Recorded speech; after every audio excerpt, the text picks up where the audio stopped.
Gloire, gloire, gloire. Honneur et puissance. Que ton nom soit exalté sur terre et dans les cieux. Gloire, gloire, gloire. Force, obéissance. Pour ton amour, pour tes dons merveilleux.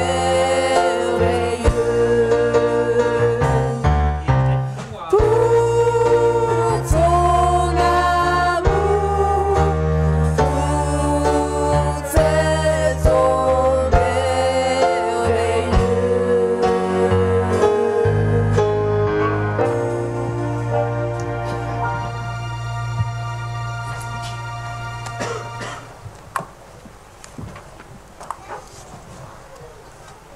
Mon âme bénit l'Éternel. Que tout ce qui est en moi bénisse son saint nom. Mon âme bénit l'Éternel et n'oublie aucun de ses bienfaits. Entonnons la doxologie.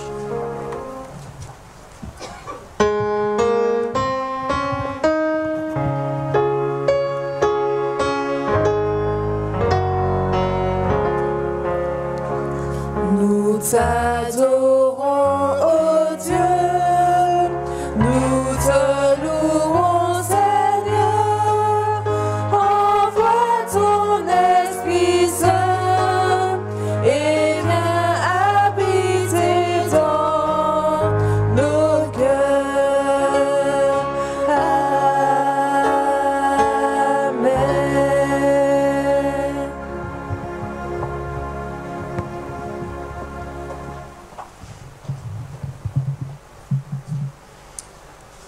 À toi l'honneur, la gloire, la louange, tendre Père, notre Créateur. À toi l'honneur parce que tu nous as donné un Sauveur, Jésus. À toi la louange pour l'éternité, divin consolateur. Qu'il nous aide à entendre ton appel et à marcher sous les traces d'Abraham. Nous te prions au nom de Jésus. Amen.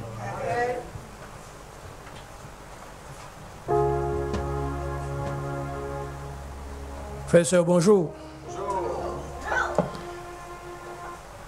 Peu importe l'endroit où tu viens, nous pouvons nous donner la main pour louer notre Seigneur ce matin. Nous allons chanter ce petit chant. Peu importe l'endroit où tu viens, nous allons nous donner la main afin de saluer celui qui est auprès de nous.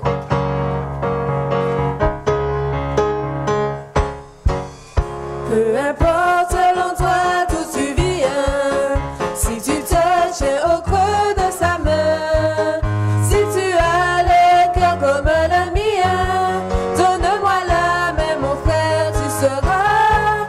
Donne-moi la main, ma soeur, tu seras. Donne-moi la main, donne-moi la main, donne-moi la main, mon frère, tu seras.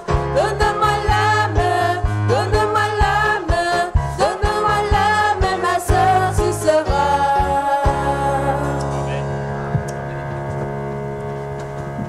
Bienvenue à tous. Nous allons prendre le cantique numéro 24.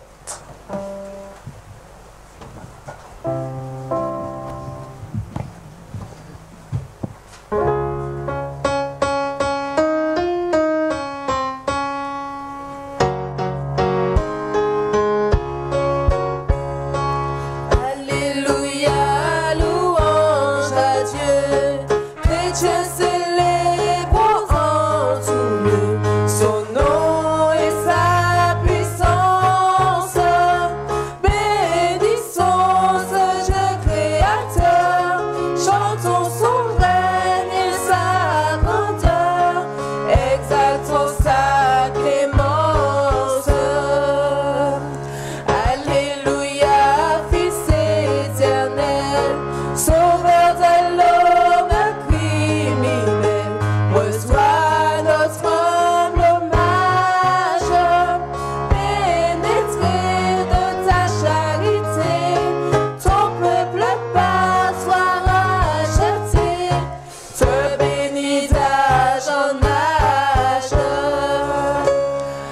Alléluia, céleste esprit, de notre cœur humble et contrit, accepte la prière, qu'à toi seul enfin consacré, et soit à jamais pénétré de ta vive lumière.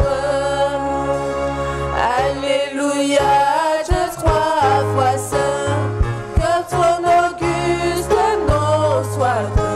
Par tout ce qui respire, règne sur ton peuple à jamais, et que tout l'univers en paix adore ton empire.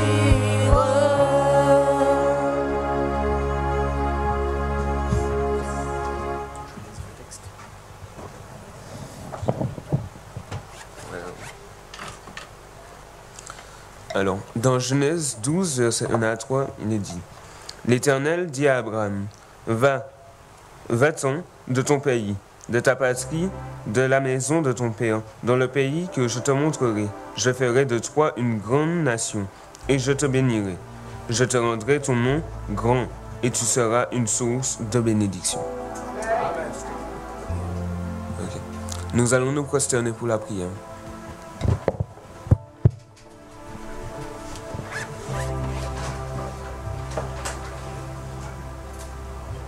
Éternel, notre Dieu, notre Père, notre Créateur qui est dans les cieux. À toi la louange, l'honneur et la gloire. Nous venons à toi, Seigneur, te remercier, Seigneur, pour ta bonté, Seigneur, que tu as manifestée envers nous tout au long de cette semaine. Pour toute ta bénédiction dont nous avons reçue, Seigneur. Nous te disons merci. Nous voulons te demander pardon, Seigneur, car certainement nous avons fait ce qui est mal à tes yeux. Nous te demandons de nous laver, Seigneur, dans le sang précieux de Jésus. Et que ton amour, Seigneur, se manifeste dans chacun de nous. Que ton esprit nous anime afin de te louer, de te glorifier en ce matin. Bénis-nous, Seigneur. Fortifie-nous. Bénis, Seigneur, les enfants. Bénis les adultes. Nous avons une pensée, Seigneur, pour ceux qui ne sont pas là, ceux qui sont malades, qui ont besoin de ta présence. Mais nous voulons te présenter, Seigneur, ton serviteur qui parle en ton nom ce matin. Que tu lui remplisses de ton Saint-Esprit, afin que tout ce qu'il dira, Seigneur, puisse nous édifier, nous aider à nous approcher plus près de toi. Nous devons apporter les dîmes et les offrandes, Seigneur, nous te demandons de les bénir et de les transporter là où nous ne pouvons pas aller, afin que tous, Seigneur, puissent connaître, Seigneur, ton amour, que Jésus est mort pour nous et ressuscité afin de nous délivrer de cette malédiction du péché. Que Dieu nous bénisse, qu'il nous accorde sa grâce et que ta paix et ta grâce soient avec nous tous quand nous avons prié au nom de Jésus pour ta gloire.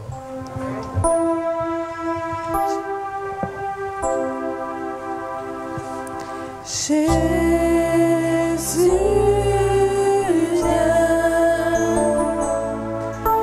reste dans mon cœur, sois le soutien de ma vie, reste dans mon cœur,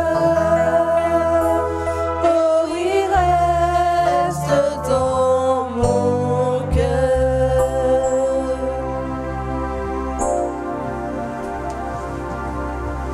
Je veux donner à Dieu tout ce qu'il y a dans mon cœur. Je veux donner à Dieu tout sans regret. Apporter à Dieu mes offrandes avec bonheur et pouvoir à mes besoins. Je chante avec joie, car mon Dieu m'a béni. Il est le rocher de ma vie. Chante avec foi, car pour nous il prévoit. Dieu sera toujours là comme un ami. Dieu sera toujours là comme un ami.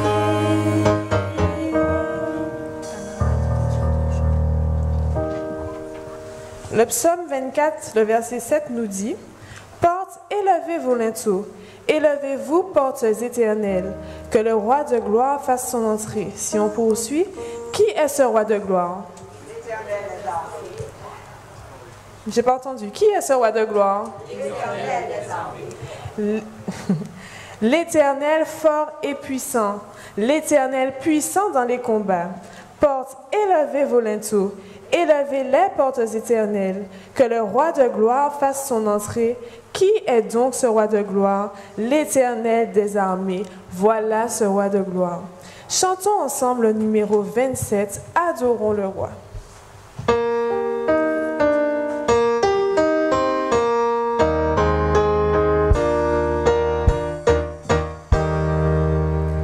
Adorons le roi glorieux. Acceptons sa loi qui nous rend heureux. Son pouvoir nous garde, son amour nous suit. Son œil nous regarde le jour et la nuit. Racontant en cœur les dons qu'il nous fit. Un puissant sauveur et son Saint-Esprit. Maître du tonnerre et des ouragans, c'est un tendre père pour tous ses enfants. Ses divines lois règlent l'univers, sa puissante voix apaise les mers. Il est notre maître, notre défenseur, en Christ il veut être notre rédempteur. Ses compassions dépassent encore l'océan, les monts et les astres d'or. Chantons ses louanges, pécheurs rachetés, et comme les anges disons ses bontés. Nous allons donc rendre à l'Éternel ce qui lui appartient et donc l'adoration. Chantons ensemble, reçois l'adoration.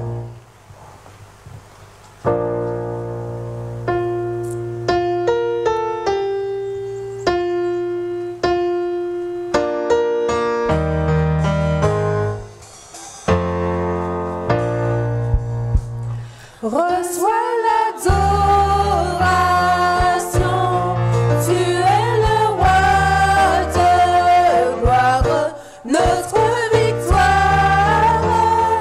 Digne es-tu, Seigneur, Emmanuel.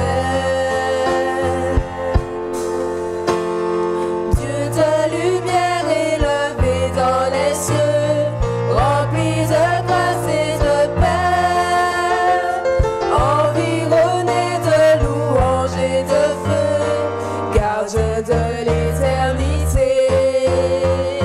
Pourquoi quitter ce palais de bonheur pour un sentier de misère? Par quel amour les chemins de ton cœur ont su trouver nos prières?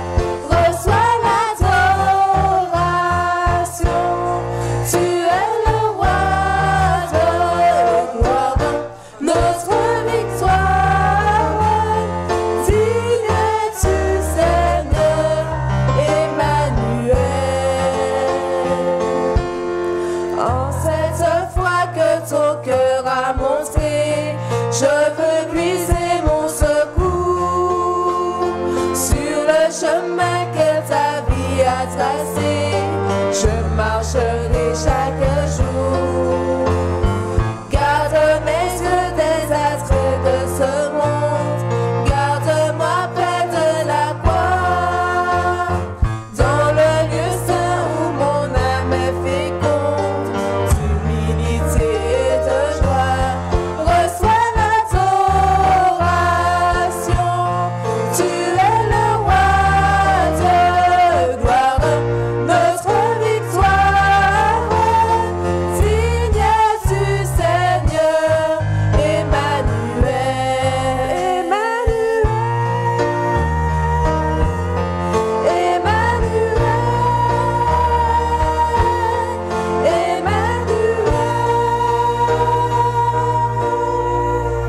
Merci et bonne écoute au reste du programme.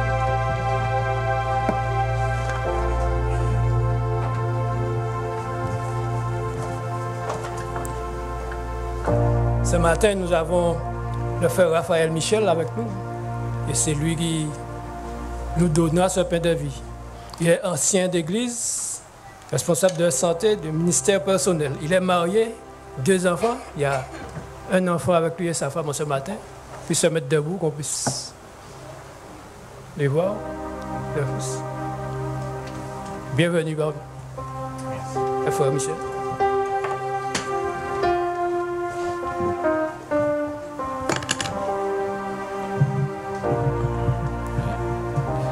Bonjour à tous et à toutes. Et bon sabbat. Je suis très heureux d'être une fois de plus dans la petite église de Case-Pilote. Elle a un nom? Comment il s'appelle l'église? Pas encore. Bon, mais c'est l'église de Case-Pilote alors. Maranatha. Maranatha. Très bien, il n'y a pas de hasard. Ce matin, mon épouse m'a parlé, m'a dit comment on écrit ce mot-là? Maranatha. Souvent, le Seigneur sait nous prévenir, nous avertir. L'apôtre Paul disait que partout où il passait, l'Esprit de Dieu lui montrait là où il devait passer, ce qui devait lui arriver. Lorsqu'on est en relation avec Dieu, Dieu sait conduire son peuple. Donc je trouve que c'est un petit nom qui va tout à fait avec cette église de Case-Pilote. Maranatha, ça veut dire quoi ça? Eh bien effectivement, Jésus revient. Jésus revient bientôt. Donc ce n'est pas le moment de se laisser aller, de se décourager. Il revient bientôt. Alors, nous sommes effectivement ensemble pour débuter cette période, ce moment. C'est quel département gère le moment que nous... Gestion chrétienne. Qu'est-ce que la gestion chrétienne? C'est le fait de quoi faire? Oui, c'est ce département qui nous invite à comprendre que nous sommes des gérants, des économes, des gestionnaires de tout ce que le Seigneur nous a donné par Jésus. Donc le salut, je dois le gérer. Ma vie, ma santé, mon argent, ma maison, ma voiture, tout cela, je dois gérer cela. Et nous allons en parler cette semaine. C'est ça la gestion chrétienne. C'est pas deux gros mots. Gestion chrétienne, c'est quoi? On se dit, bon, mais voilà, c'est tout simple. Je suis un gérant de tout ce que Dieu me donne comme capacité, comme salut, comme... Voilà, c'est ça. Donc, comment faire? Nous allons débattre cette semaine. Le titre de notre message de ce matin, c'est « Béni pour être une bénédiction ». Béni pour être une bénédiction. Nous avons un chant thème qui nous parle d'Abraham. J'espère que vous connaissez, ceux qui ne connaissent pas, on va l'apprendre ensemble, on va le voir ensemble. Abraham est parti sans savoir où il allait. Voilà, on va le chanter ensemble. Ce chant thème va nous permettre de débuter, de mettre fin à notre période. À chaque moment, on va se rencontrer.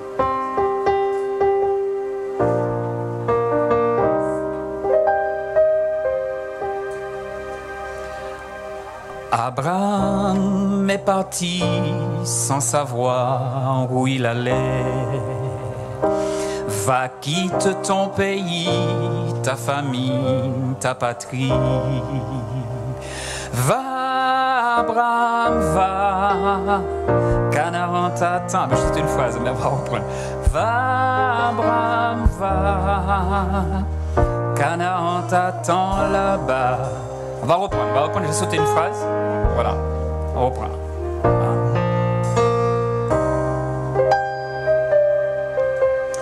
Abraham est parti sans savoir où il allait. Va, quitte ton pays, ta famille, ta patrie. Là où je te conduis, là où je te conduis, ta source sera bénie. Va, Abraham, va, Canaan t'attend là-bas. Va, Abraham, va, je partirai comme toi. toi. Va, Abraham, va, Canaan t'attend là-bas. Va, Abraham, va, je partirai comme toi.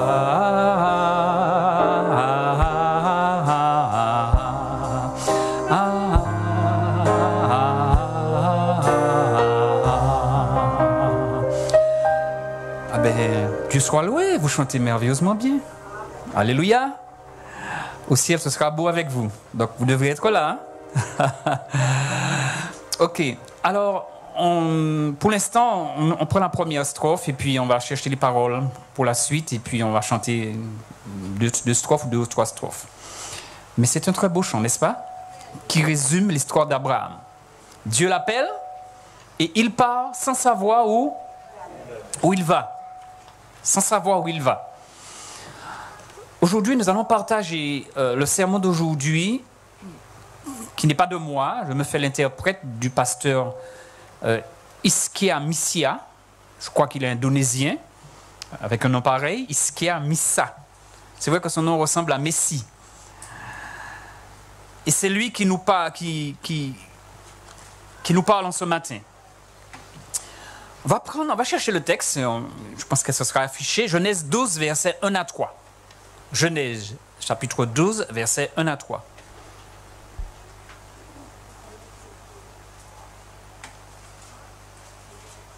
Bien, j'entends les pages de la Bible qui tournent, c'est un bruit agréable. Ça prouve que vous êtes en contact avec la parole de Dieu. On a trouvé? Qui est-ce qui nous lit ce texte? Versets 1 à 3. Genèse 12, versets 1 à 3. L'Éternel dit à Abraham, va-t'en de ton pays, de ta patrie et de la maison de ton père, dans le pays que je te montrerai. Je ferai de toi une bonne nation et je te bénirai. Je rendrai ton nom grand et tu seras une source de bénédiction. Je bénirai ceux qui te béniront et je maudirai ceux qui te maudiront. Et toutes les familles de la terre seront bénies en toi. Nous allons prier. Amen. Éternel, tendre Père, notre Dieu, répands ton Esprit Saint sur chacun de nous, afin que nous comprenions le sens profond de l'appel que tu lances à chacun. Au nom de Jésus. Amen. Amen. Donc nous avons lu, la sœur nous a lu que l'Éternel apparaît à Abraham, ou Abram. Le nom d'Abram signifie Père élevé. Donc il avait un nom qui signifiait quelque chose d'agréable, d'important, Père élevé. Mais Dieu l'appelle, et Dieu lui dit à un certain moment, tu ne vas plus t'appeler Abram, mais Abraham, qui signifie Père d'une multitude. Et le Seigneur lui dit, sors de ton pays, de ta patrie, de ta maison, et va dans le pays que je te montrerai. Et Dieu dit ensuite, je rendrai ton nom grand, je ferai de toi une grande nation et je te bénirai. La version que j'ai ici dit, je vais rendre ton nom génial. C'est beau, hein, ça? Je vais rendre ton nom comment? Génial, grand. Et souvent, nous sommes tentés d'essayer de nous faire nous-mêmes, par nous-mêmes, un nom grand. C'est moi qui a conduit la vie, moi. Mais ici, nous découvrons que Dieu dit à Abraham, c'est moi, l'Éternel, qui vais rendre ton nom grand. Et je vais faire de toi une source de bénédiction. Je bénirai ceux qui te béniront, et ceux qui te maudiront, je les maudirai. Ça signifie, dans la version originale, maudire, c'est traiter à la légère, mépriser. Donc, ceux qui te traitent à la légère, ceux qui te mépriseront, je le ferai aussi de la même chose avec eux. Je te bénirai, tous ceux qui te béniront seront bénis, mais tous ceux qui te traiteront à la légère seront aussi traités à la légère. Nous n'avons pas de souci à nous faire quand Dieu nous appelle, n'est-ce pas? lorsqu'on vous parle mal, on est en train de vous aider. Lorsqu'on a lapidé Joseph, on l'a prolongé dans le trou, on lui faisait du bien. Puisqu'on l'a mis sous le chemin pour devenir Premier ministre. Aujourd'hui, le monde, ça va très mal. Comme dit un ami, le monde est moche. Le mal est partout. Le monde est truffé d'idolâtrie et la spiritualité a considérablement diminué.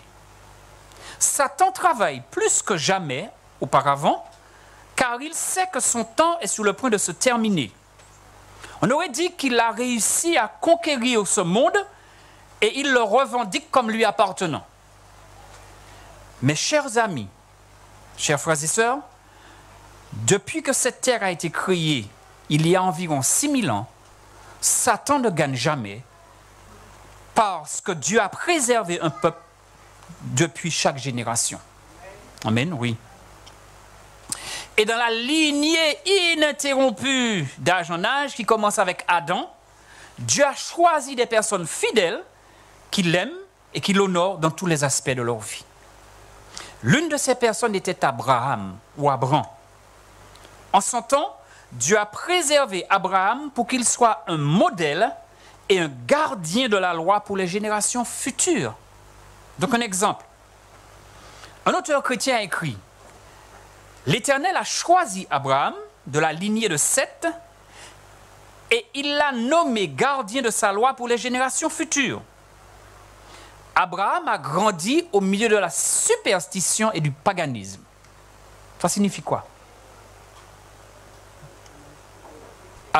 S'il était égyptien, il adorerait les idoles, des pierres, des dieux faits en forme de pierre, en bois.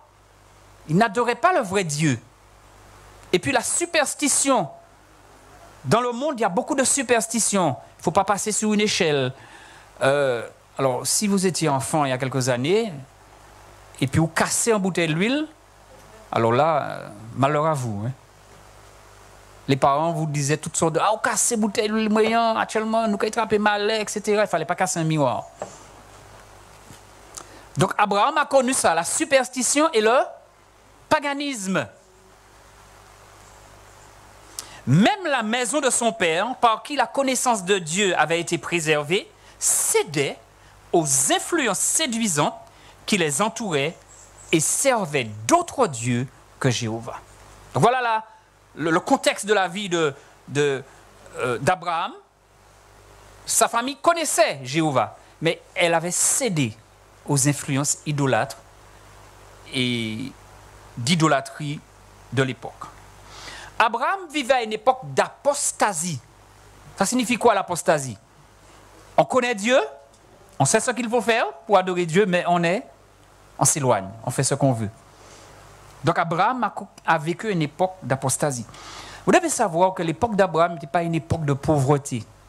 À l'époque d'Abraham, en Ur en Chaldée, il y avait déjà l'eau courante. Il y avait un système d'eau qui amenait l'eau dans chaque maison. Du temps d'Abraham. Mais c'était une époque d'apos et d'idolâtrie.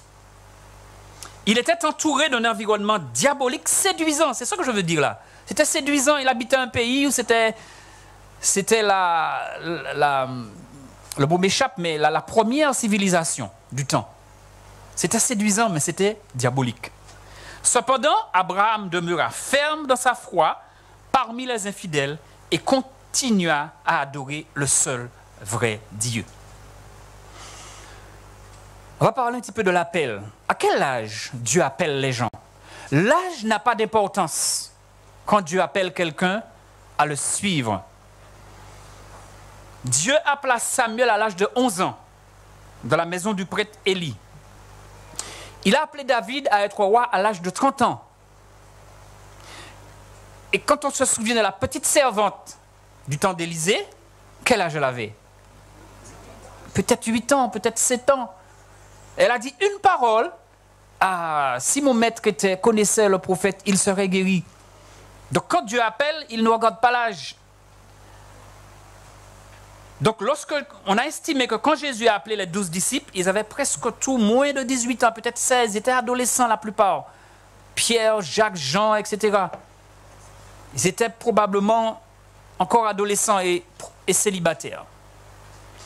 Dieu a appelé Abraham quand il n'était plus jeune. Il avait 75 ans. Dieu lui a demandé de sortir de son pays, de son clan, de sa tribu. Donc l'appel de Dieu ne tient pas compte de notre âge. Que nous ayons 75 ans ou que nous ayons 7 ans, l'appel de Dieu nous parvient. Deuxièmement, l'appel de Dieu me demande toujours de me séparer de quelque chose ou de quelqu'un. Va, quitte ton pays, ta famille, ta patrie et va dans le pays que je te montrerai. Chaque fois que Dieu nous appelle, nous sommes appelés à nous séparer. Il doit y avoir une séparation. Il faut laisser l'environnement idolâtre, païen, l'environnement diabolique, séduisant. Maintenant, est-ce que Abraham a refusé d'obéir? Seigneur, et puis bretzo moyen, mani cheveux blancs, côté moi aller, moi voyager à travers le désert. Est-ce que c'est ce que Abraham a dit? Abraham a fait ses bagages. Il a donné les ordres à sa maison. Et puis ils sont. Mes amis, Abraham est parti comment? Sans savoir où il allait. Quelle confiance en Dieu, quelle foi. Il n'a pas dit à Dieu, s'il te plaît, laisse-moi rester dans ma tente pour profiter de ma vieillesse et du reste de ma vie. Abraham est parti sans poser de questions. Dans Hébreux 11, verset 8, il nous est dit, par la foi, Abraham, lorsqu'il fut appelé à sortir dans un lieu qu'il devait ensuite recevoir en héritage, obéit. Il est sorti, ne sachant pas où il allait.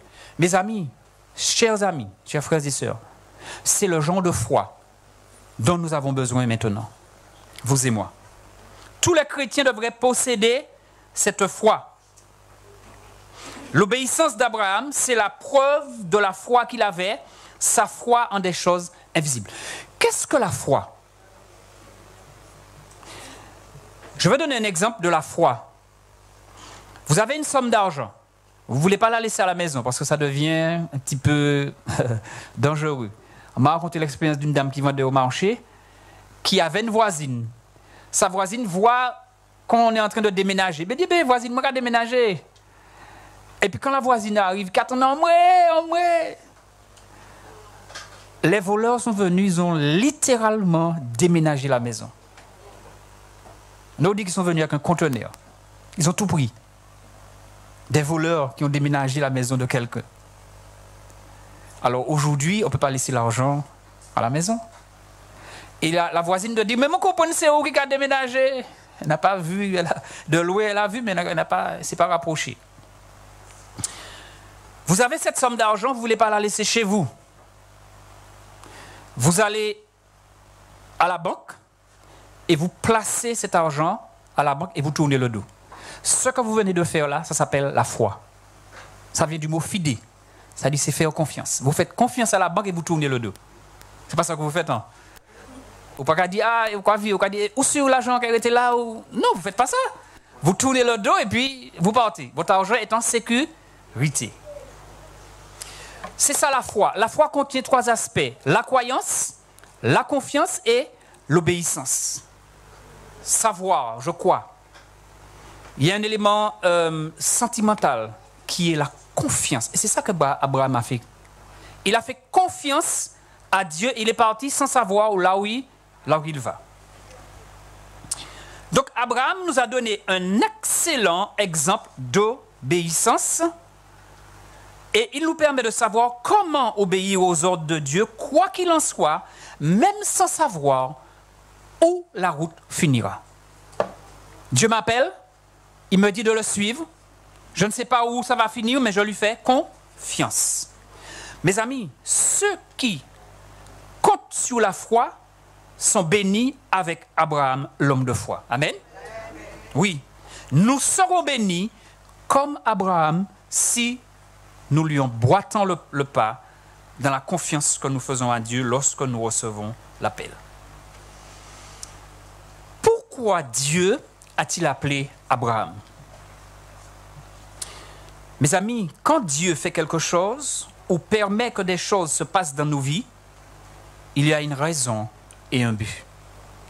Quand Dieu m'appelle et me dit « suis-moi », il me demande de me séparer du monde, de me couper de ma famille, de mes habitudes, de mes traditions, c'est parce que Dieu veut me donner beaucoup plus. Il veut me donner beaucoup plus. Dieu veut me bénir. Donc lorsque Dieu dit « suis-moi », je vais te montrer, je te bénirai, je rendrai ton nom grand. Le but de l'appel de Dieu, c'est cela. Il voulait bénir Abraham afin qu'il soit une bénédiction pour tous les autres et pour tous les hommes sur la terre. Amen. Donc quand Dieu m'appelle, quand Dieu vous appelle, chers amis, c'est qu'il veut faire de nous une bénédiction pour toute la, quel que soit l'endroit où vous passerez, vous serez une bénédiction. Amen. Dieu voit les choses en grand, n'est-ce pas? Dieu voit les choses en grand. Donc Dieu fait à Abraham un certain nombre de promesses. D'accord? Voilà la première promesse. Je vais te montrer la terre, puisqu'il lui dit de partir. Et Abraham ne sait pas où. De la même manière, Dieu veut nous guider également dans notre parcours de la vie. Il connaît le scénario. Alors je reprends cette phrase. Il connaît le scénario complet de notre vie. Amen. Et j'ai à la pensée que Jésus, il est l'alpha et l'oméga. C'est-à-dire le A et le Z de notre vie. Sans A et Z, vous ne pouvez pas faire de phrase, ni mot, ni rien.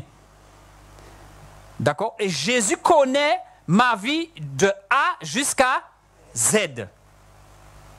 Il promet de me guider et de me mener à la réussite. Il connaît la fin depuis le début.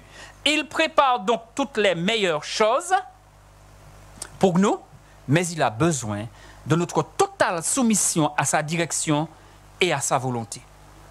Et c'est ça. Et en plus, Dieu veut que nous mettions notre confiance en lui.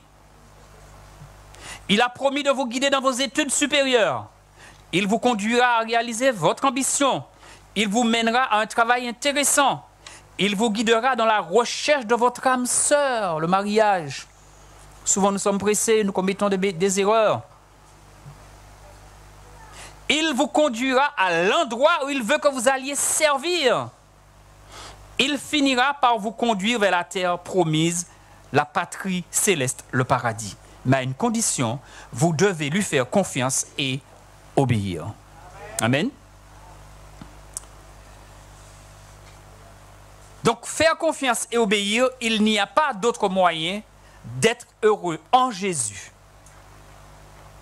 Dans Proverbe 3, versets 5 et 6, il est dit, c'est un verset que nous connaissons, « Confie-toi au Seigneur de tout ton cœur et ne t'appuie pas sur ta propre intelligence. Reconnais-le dans toutes tes voies et il dirigera tes sentiers. » Abraham pouvait dire, moi j'avais 75 ans, quand est-ce aller à l'âge là?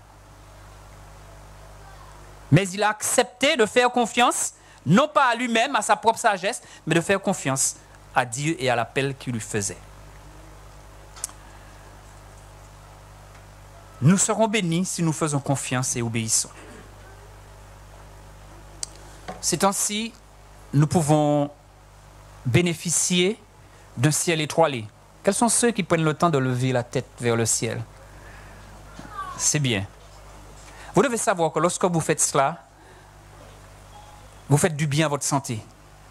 Lorsque vous levez la tête comme cela, derrière votre cou, le cervelet, il va se libérer du sang. Et le sang va être reconduit vers le bas. Ça fait du bien de pouvoir lever la tête vers le ciel et de contempler les étoiles que Dieu a créées. C'est un facteur de santé. Et par une nuit étoilée, calme et lumineuse, Abraham était allongé pour contempler son avenir. Dieu lui apparut et lui parla dans une vision. Ne crains rien, Abraham. Je suis ton bouclier, ta très grande récompense. Et Abraham a réagi avec incrédulité. Je suis sans enfant. Qu'est-ce que tu vas me donner? Je suis vieux, avancé en âge. C'est Eliezer, mon serviteur, qui va hériter de tous mes biens. Dieu lui a dit, ce ne sera pas Eliezer qui sera ton serviteur, mais je vais te donner une descendance, je vais te donner un fils. Et je ferai en sorte que ta descendance soit aussi nombreuse que la poussière de la terre et aussi nombreux que les étoiles du ciel. Amen.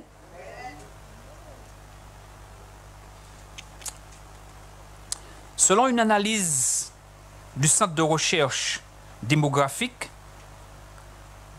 les chrétiens constituaient toujours le groupe religieux le plus important au monde, représentant près du tiers, 31,2% de la population mondiale, qui est de combien d'habitants? À peu près 7,3 milliards d'habitants. Mais parmi ces 7 milliards, les chrétiens représentent là un tiers de cette population mondiale. Donc, les descendants d'Abraham devaient se compter en milliards de personnes, et en tant que chrétiens, nous faisons partie de cette grande famille de Dieu. Amen.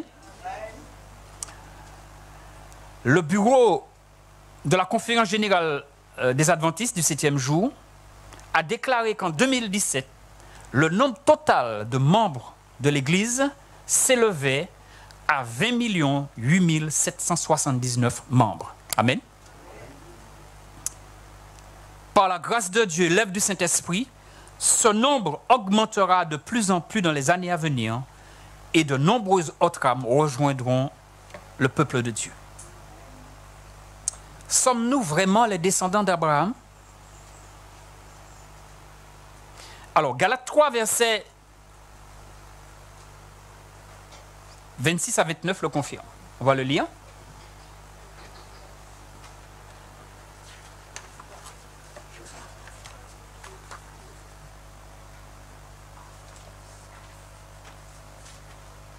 Galates 26 à 29. Car vous êtes tous fils de Dieu par la foi en Jésus-Christ. Vous tous qui avez été baptisés en Christ, vous avez revêtu Christ. Il n'y a plus ni juif ni grec, ni esclave ni libre, il n'y a plus ni homme ni femme, car tous vous êtes un en. Et si vous êtes à Christ, vous êtes la descendance d'Abraham, la postérité d'Abraham, héritier selon la promesse. Donc, lorsqu'on croit en Jésus, on est descendant d'Abraham. OK? Donc, on a vu cette première partie. Dieu a promis, premièrement, de montrer la terre, l'endroit. Deuxièmement, de faire d'Abraham une grande nation. Et troisièmement, Dieu a promis à Abraham en disant, a promis de bénir Abraham. Est-ce qu'on peut compter les étoiles dans le ciel et le sable au bord de la mer, chers amis? Ça, c'est impossible. OK? Eh bien, c'était ce que Dieu a dit à Abraham. Je vais rendre ta descendance aussi nombreuse que le sable qu'on ne peut pas compter. La population mondiale enregistrée en 2018 a atteint 7,6 milliards de personnes. Dieu connaît nos besoins et il veut que nous menions une vie abondante. Il nous bénira et répondra à nos besoins. La parole de Dieu déclare, « Mon Dieu répondra à tous vos besoins selon les richesses de sa gloire en Christ Jésus. » Amen. Donc, à part les bénédictions physiques, Dieu nous bénit spirituellement. Être béni, c'est quoi? C'est quoi être béni? C'est être mis dans une telle condition qu'on reçoive du bien de la part de Dieu. C'est ça, être béni. Les gens recherchent la bénédiction. On ne veut pas être maudit, on veut être avantagé. Donc Dieu dit qu'il va nous bénir. C'est lui qui va nous bénir spirituellement. Et Dieu a promis cela à Abraham. Non seulement il va le bénir, mais par lui, toutes les familles de la terre seront bénies. Amen. Parce que simplement, Abraham a obéi à Dieu.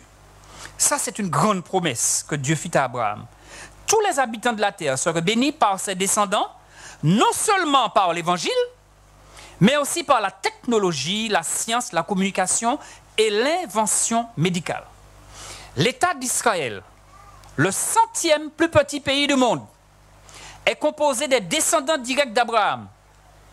Et ce pays a mis en avant certaines inventions. Le téléphone portable a été développé pour la première fois à l'usine Motorola en Israël. Le microprocesseur Pentium 4 pour les ordinateurs de bureau et le processeur Centrino pour ordinateurs portables a été entièrement conçu, développé et produit en Israël. La société israélienne Retalix a créé les scanners d'épicerie. Vous allez acheter vos commissions là. Ça passe devant la caissière, fait passer tic, tic. Eh bien, ce genre de scanner-là, utilisé dans des magasins, etc., ainsi que dans 25 000 magasins et restaurants à service rapide à travers les États-Unis, a été créé par une société israélienne. Je ne lis pas tout, hein, le temps passe vite, mais il y a pas mal de... la technologie des messageries vocales, ça a été fait en Israël. Les inventions médicales. Alors, Gaven Imaging d'Israël a mis au point la PillCam, la première caméra vidéo pouvant être ingérée, si petite qu'elle se glisse dans une pilule. Elle est utilisée pour visualiser l'intestin grêle de l'intérieur. Et l'appareil photo aide les médecins à diagnostiquer le cancer et les troubles digestifs. Une autre société, la société InsightSec, a développé un système à ultrasons permettant de retirer les tumeurs sans intervention chirurgicale. C'est extraordinaire, ça. On n'a pas besoin de vous couper. Donc, et pas mal d'autres inventions. En science, le Quictionary, un scanner de la taille d'un stylo. J'ai un stylo ici. C'est un scanner de cette taille-là qui numérise un mot ou une phrase et le traduit dans une langue différente. Ça a été développé par la société Wizcom, basée à Jérusalem. Donc la promesse de Dieu à Abraham, que ses descendants seront une bénédiction pour tous les peuples, a été complètement remplie. Et l'auteur nous rapporte ici le témoignage de son père.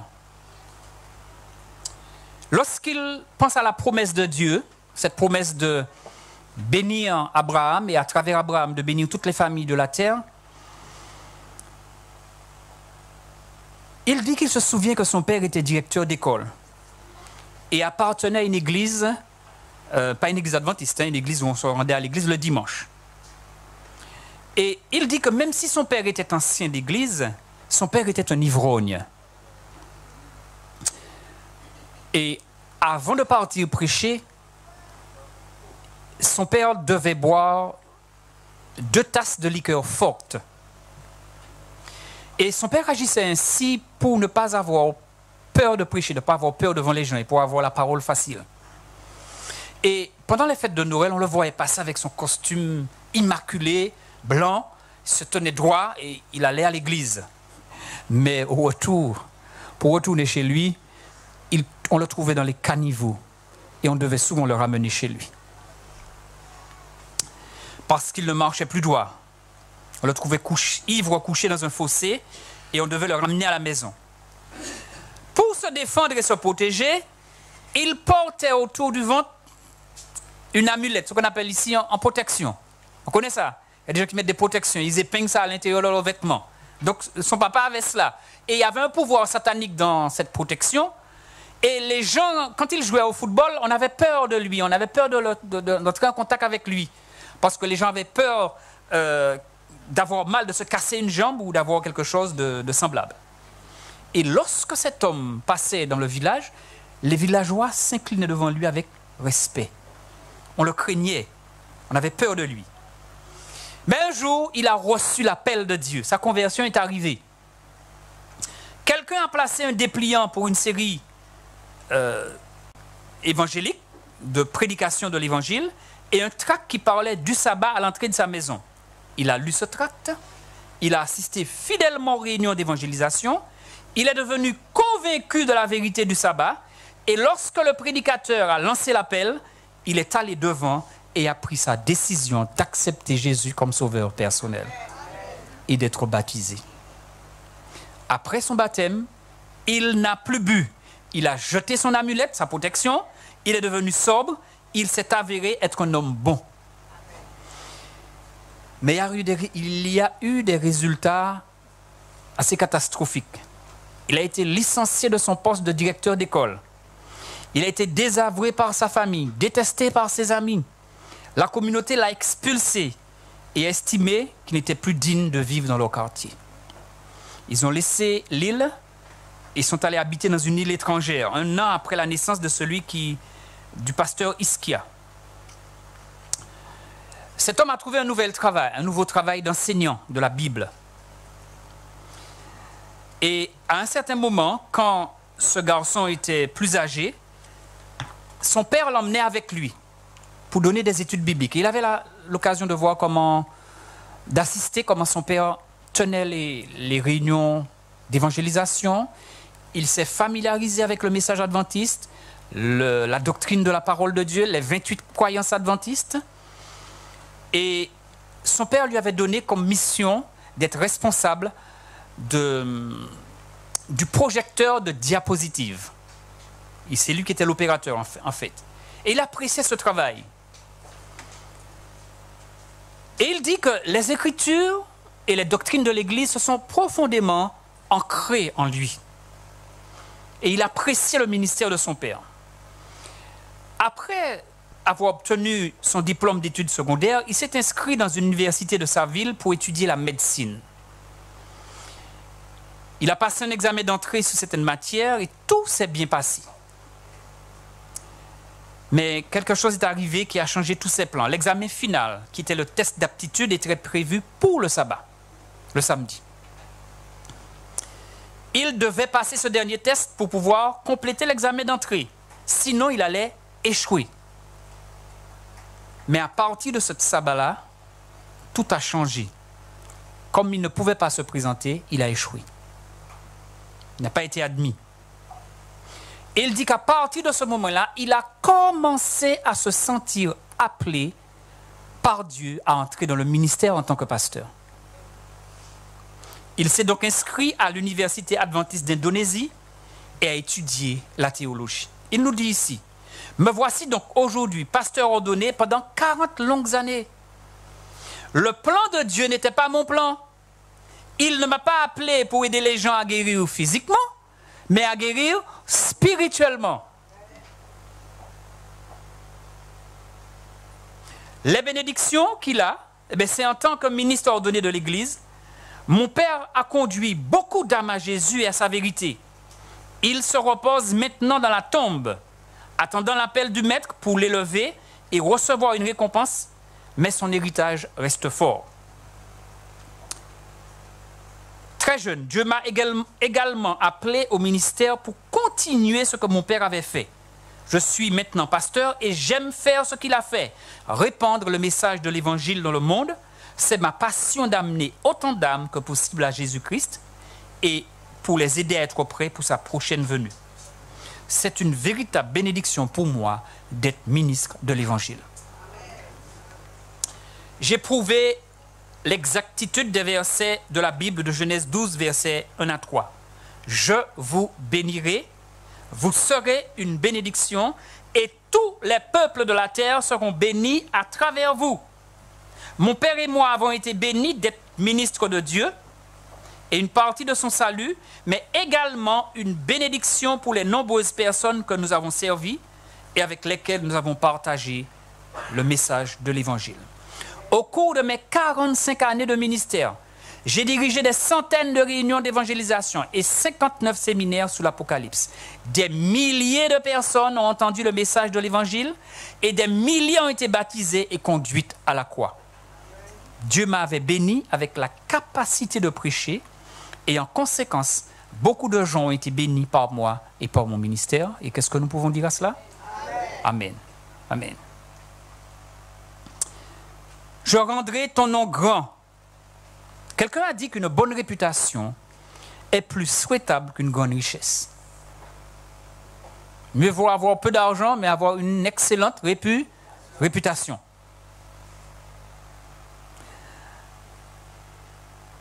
Le nom d'Abraham était grand. Dieu a rendu le nom d'Abraham très grand parce qu'il y a plusieurs noms qu'on peut trouver. Abraham a été appelé ami de Dieu. C'est intéressant ça. Ami de Dieu.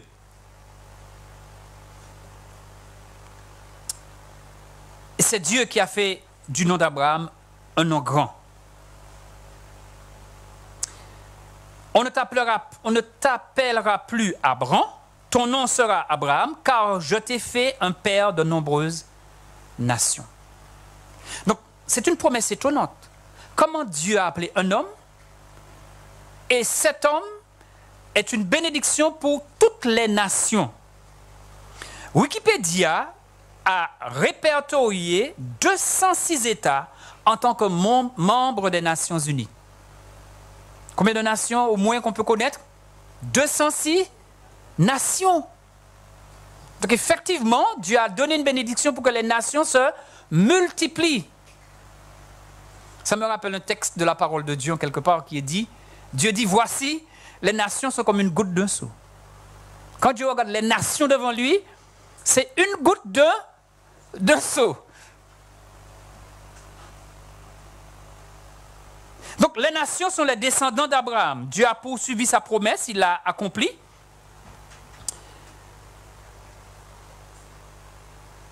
Alors, en mars 2018, la population mondiale officielle était estimée à 7,46 milliards de personnes. La poussière peut-elle être comptée? C'est au-delà de l'imagination. Un autre nom a été donné à Abraham dans Romains 4, verset 11. Il est le père de tous les croyants. Donc tous ceux qui s'appuient sur la foi sont bénis avec Abraham, l'homme de la foi. D'accord? Donc voici une liste des grands noms donnés à Abraham. L'ami de Dieu, père de nombreuses nations, père des croyants, l'homme de foi, un homme juste. On répète ensemble?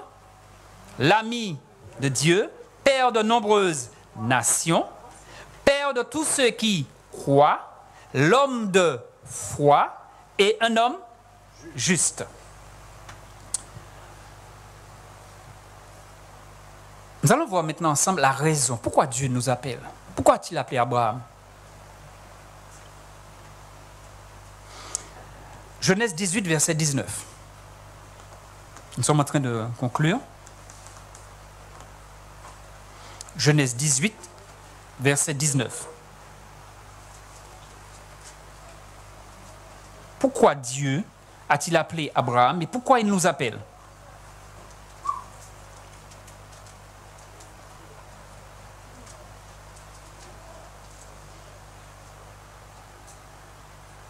On l'a affiché, d'accord. Qui est-ce qui nous le lit? Car je t'ai choisi afin qu'il ordonne à ses fils et à sa maison, après lui, de garder la voie de l'Éternel, en pratiquant la droiture et la justice, et qu'ainsi l'Éternel accomplisse en faveur d'Abraham les promesses qu'il lui a faites. Donc Dieu dit qu'il a choisi intentionnellement Abraham pour qu'il soit un modèle, un exemple, pour qu'il garde les commandements de l'Éternel, pour que les autres fassent de même après lui. Voilà la raison pour laquelle Dieu nous appelle. C'est pour faire de nous un exemple. Et qu'à travers cet exemple, les autres soient bénis. Mes amis, Dieu a un excellent plan pour vous et moi. Amen. Je connais les projets que j'ai pour vous. Projets de paix et non, afin de vous donner un avenir et de l'espérance. Donc lorsque Dieu m'appelle, je ne dois pas être triste. Je ne dois pas douter. Dieu m'appelle afin de me donner un avenir. Dieu a donc un but pour ma vie. Je ne dois pas avoir peur de répondre à l'appel de Dieu. Dieu a un but pour Dieu a fait des plans. Si vous n'avez pas fait de plans, peut-être que vous faites des plans, ou bien vous circulez dans la vie, comme bon vous semble. Vous n'avez pas de plan, vous n'avez pas d'objectif, mais Dieu a un objectif pour votre vie. Amen. Donc je ne suis pas un électron libre. Je ne suis pas là, comme ça dans le monde. Dieu a un plan, il a un but. Quand vous soyez un enfant, un jeune, un adulte ou même un aîné, lorsque Dieu vous appelle à le servir, ne refusez jamais cet appel, car Dieu a un but pour votre vie. Amen. Ayez foi et confiance dans les promesses de Dieu. Qu'est-ce que j'ai dit? Oui, la parole de Dieu déclare, le juste vivra par la foi. Nous devons avoir confiance en Dieu comme Abraham. Et Dieu accomplira sa promesse en son temps. Deuxième chose, obéissez aux paroles et aux commandements de Dieu. Donc je fais confiance, je reçois l'appel, je comprends que Dieu a un but pour ma vie, mais je dois obéir à ce que Dieu me... Et c'est ça la gestion chrétienne de la vie, ce que nous sommes en train de dire. Je suis béni pour être une bénédiction. Et c'est à travers mon obéissance que je suis une bénédiction. Quand les autres voient, vous savez quelque chose, vous n'avez pas besoin de dire que vous êtes chrétien. Votre obéissance va faire un contraste entre votre vie et la vie idolâtre de ceux qui vous entourent. Pas besoin de parler. Hein? Alors, 1 Samuel 15, verset 22 dit, le Seigneur aime-t-il les holocaustes et les sacrifices autant que l'obéissance à sa voix? Obéir vaut mieux que le sacrifice. Dieu attend de nous l'obéissance. Alors, merci de répondre aux questions suivantes. Avez-vous déjà été béni aujourd'hui? Chers amis, ça veut dire que vous reconnaissez que Dieu vous a fait du bien. Maintenant, est-ce que vous savez que Dieu vous a béni? Maintenant, en tant qu'individu béni, que devrions-nous faire en retour? Très bien. Donc, nous devenons une bénédiction pour les autres. Nous sommes appelés, Dieu fait de nous un exemple, pour que par mon exemple, par ma voix, déjà mon exemple parle plus fort que ma voix, et ensuite par ma voix, j'appelle d'autres personnes aussi à goûter à la bénédiction de Dieu, à se séparer du monde. Et quatrième question, voulez-vous recevoir plus de bénédictions? Amen. Donc si nous voulons recevoir plus de bénédictions, nous avons préparé des petites cartes d'engagement. J'espère qu'il y a une carte pour chacun. Et avec ces cartes-là, le titre, c'est Dieu en premier. Qu'est-ce que j'ai dit? Dieu en premier. Il y a 7 étapes. On va distribuer ces petites cartes. Ça va nous permettre de conclure. Voilà. Et chacun va recevoir une carte.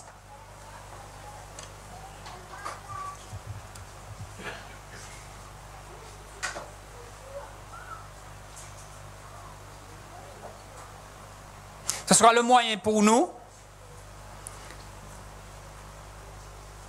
de reconnaître que nous avons été bénis. Et comme je l'ai posé, c'est une occasion pour nous de recevoir plus de bénédictions. Dieu nous bénit déjà, n'est-ce pas? Nous avons la vie, nous ne sommes pas malades, nous avons pu venir ici par nous-mêmes, nous ne sommes pas en chaise roulante, etc., etc. Mais Dieu veut nous bénir encore abondamment, au-delà de ce que nous pensons. Très bien. Nous allons prendre connaissance de le premier engagement. Donc, je promets de mettre à part les premiers moments de chaque jour pour communier avec le Seigneur à travers la prière. Nous avons vu qu'Abraham était dehors, il sortait, il parlait, il réfléchissait, il communiait avec Dieu et Dieu s'est révélé à lui. D'accord? Donc, je promets de mettre ce temps-là très tôt le matin. Je ne sais pas si c'est pendant la journée, si c'est à midi. Chacun prend le temps qu'il peut au moment où il peut, n'est-ce pas? On a compris? Donc je promets, et vous avez une petite case, un petit carré en face, vous avez de quoi écrire, et vous, même si vous ne le faites pas maintenant, mais vous allez mettre une petite croix pour signifier que vous vous engagez. On va remplir les autres et puis vous allez signer. Donc on va prendre le temps de faire cela. Ensuite, deuxième, je promets d'améliorer mes relations en croissant en fidélité, en pardon et en aimant par. Ça signifie quoi? Mes amis, Dieu nous aime et puis un point c'est tout. Il ne m'aime pas parce que je suis beau, il ne m'aime pas parce que j'ai de l'argent. Dieu m'aime, que je sois laid, que je sois pauvre, Dieu m'aime. C'est comme ça que nous devons aimer les autres. Aimer, un point c'est. Ensuite, pardonner. Quoi qu'on puisse me faire, je suis appelé à passer l'éponge dessus et à oublier. D'accord? Donc, améliorer mes amis. Alors, je vais vous demander de faire un petit exercice. Passez la main sous votre vêtement. Passez la main sous votre chemise, sous votre jupe, sous votre... On passe la main. Qu'est-ce que vous ressentez quand vous passez la main? C'est doux. Eh bien, c'est comme ça pour nous y dans nos relations. Il y en a pilote. D'accord? Être trop doux. Trop de réponses dures. Trop de réponses gutturales. On c'est des lousses. Nous pas manger l'autre là. Donc, améliorer nos relations. Troisièmement, je promets d'établir une nouvelle habitude saine de santé et de servir mieux le Seigneur avec mon esprit. Donc, prendre soin de ma santé, bouger, éliminer l'excès de sucre, de sel, etc. Donc, je mets une petite croix. Ensuite, je promets d'offrir, alors je voudrais vous entendre, ou une soirée, chaque semaine pour travailler en partageant la bonne nouvelle aux autres à travers des études de la Bible, des petits groupes, etc. Quelle soit la méthode que vous utilisez, mais je prends un jour. Visiter les gens à l'hôpital, Dieu, et on a entendu, je n'avais pas bien entendu, je demandais aux jeunes qui a lu le texte, Dieu n'a pas besoin de nous pour travailler. Est-ce que vous avez entendu ça dans le texte de la dîme? Mais Dieu m'appelle à être son collaborateur, il s'associe, il m'associe à lui. Que c'est beau, ça. Il n'a pas besoin de moi, il peut faire travailler là, il seul. Hein?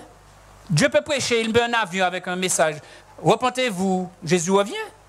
Mais il nous fait participer et il nous récompensera. D'accord? Ensuite, je promets d'observer le sabbat en m'y préparant comme il convient le vendredi, respectant ses limites avec des pensées et activités appropriées. D'accord? Donc, je promets de garder le sabbat et puis me préparer pour cela. C'est le vendredi qu'on se prépare. On doit faire tout son possible. Je ne suis pas en train de dire que si on a un problème, je n'ai pas pu, je suis arrivé trop tard, je suis forcé de repasser la chemise le dimanche, le sabbat, qu'est-ce qu'on fait? Vous parlez pas ces chemises-là? Il ne faut pas être fanatique non plus. Vous comprenez ce que je dis? On doit faire tout son possible pour se préparer à l'avance. Mais ça ne veut pas dire que si j'ai un problème, je ne peux pas... On est équilibré, on n'est pas fanatique. Parce que les fanatiques n'entreront pas au ciel. Donc, observer le sabbat, me préparer le vendredi. On est à 3 et 2. 5. Sixièmement, de rendre fidèlement quoi? La dîme du Seigneur, 10% de mes revenus. Et ensuite, on met sa petite quoi? De consacrer un pourcentage régulier, c'est moi qui décide. La dîme, Dieu me l'impose, 10%. Mais les offrandes, je suis reconnaissant de reconnaître ce que Dieu fait pour moi et je donne comme je veux. Si vous les mettez 10%, 5%, vous mettez comme vous voulez. D'accord? Donc, je consacre un pourcentage régulier de mes revenus comme une offrande volontaire au Seigneur. Et vous mettez, avec l'aide de Dieu, vous mettez votre nom et la date et vous signez. Vous allez garder ce petit papier comme un témoignage de votre engagement. Et ce sera le moyen par lequel vous allez mettre ça précieusement dans votre Bible ou bien l'afficher dans votre chambre, je ne sais pas, comme vous voulez. Et ça va vous rappeler que vous avez promis de vous engager avec Dieu. Et c'est par ce moyen que Dieu va vous bénir davantage. Voilà. Nous avons terminé. Donc, nous allons nous séparer avec en chantant une fois de plus le chant thème. Et nous gardons à l'esprit que Dieu nous appelle pour faire de nous Dieu me bénit pour être une bénédiction. Que Dieu nous bénisse effectivement. Amen. Nous allons nous tenir debout pour chanter au 489. Ah, pardon.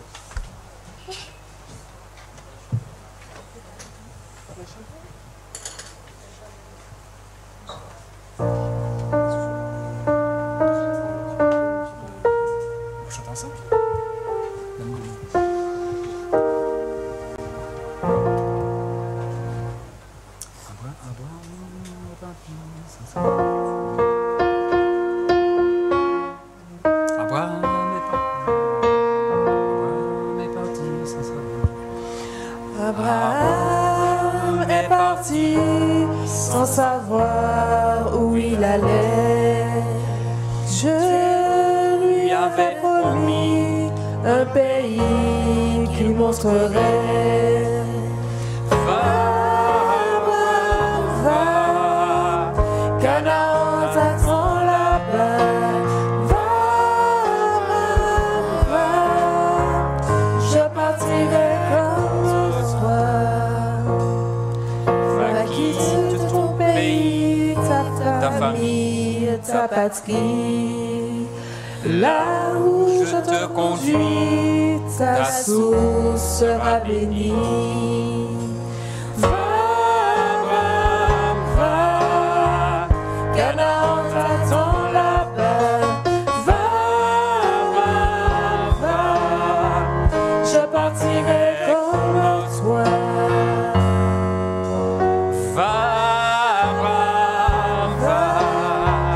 Canaan t'attend là-bas.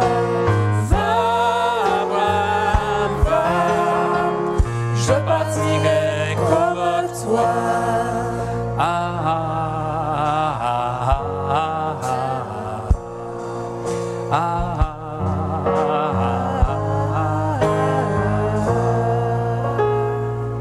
Amen. Nous allons prier ensemble. Éternel tendre Père, notre Dieu, nous te louons.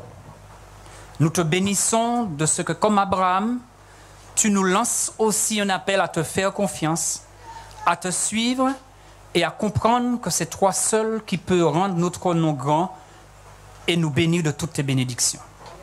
Seigneur, merci de cet appel que tu nous fais. Aide chacun de nous, autant que nous sommes, à recevoir cet appel et comme Abraham, à partir en te faisant confiance, sachant que tu connais tout notre parcours du début jusqu'à la fin et que c'est toi qui es le garant de cette promesse. Oui Seigneur, tu sauras nous bénir, tu sauras nous multiplier, tu sauras nous affermir et faire de nous une source de bénédiction pour toutes les nations, pour tous les peuples. Seigneur, nous avons compris que nous avons une part à accomplir, c'est de te faire confiance et d'obéir. Donne-nous la force de le faire, chacun ici, que nous soyons jeunes, que nous soyons plus grands ou que nous soyons plus âgés. Donne-nous comme Abraham de te faire confiance et d'emboîter le pas au Christ, notre divin Sauveur. Merci de nous l'avoir donné, car c'est par lui que tu as accompli la promesse. Seigneur, fais-nous du bien. Répands ton Esprit Saint sur chacun de nous et nous retrouverons ici demain soir pour continuer à recevoir la bénédiction de toi et voir comment être béni par toi. Renvoie-nous avec ta paix, ta grâce, au nom de Jésus, notre puissant Sauveur. Amen.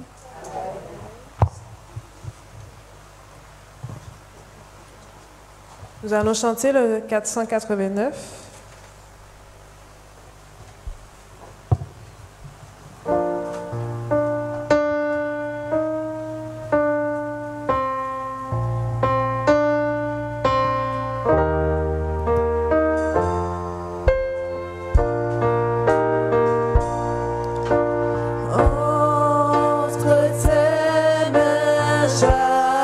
J'abandonne tout ce que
nous te remercions pour la bénédiction que tu nous accordes, aujourd'hui plus qu'hier.